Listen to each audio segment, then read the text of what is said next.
আমি তো উল্টো বলবো, নিশিকান্ত মণ্ডল সোনাচূড়ার পঞ্চায়েতের নেতা ছিলেন আমাদের নন্দীগ্রামের, তার খুনে শুভেন্দু অধিকারী দায়ী, এইরকম অভিযোগ সেখানকার নন্দীগ্রামের পুরনো কর্মীরাই করেছিলেন।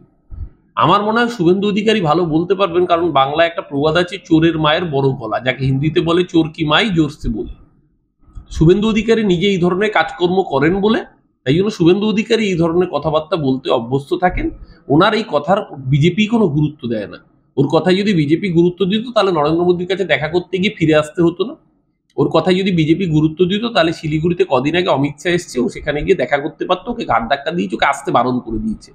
নিশীথ প্রামাণিক কুচবিহারের প্রাক্তন এমপি, সে পর্যন্ত গিয়ে অমিত শাহের সাথে দেখা করেছে, কিন্তু লিডার অফ অপোজিশন অমিত শাহের অ্যাপয়েন্টমেন্ট পায়নি।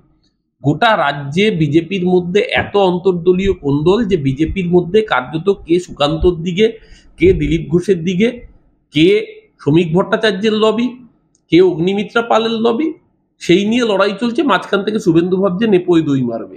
তো এই অবস্থা বিজেপি আজকে শুভেন্দুর দাক্ষিণ্যে। এটা তো ঘটনা যে তৃণমূলের লাভ হয়েছে। শুভেন্দু যত এই ধরনের কাজ করবে তত বিজেপির ক্ষতি হবে আর তৃণমূলের লাভ।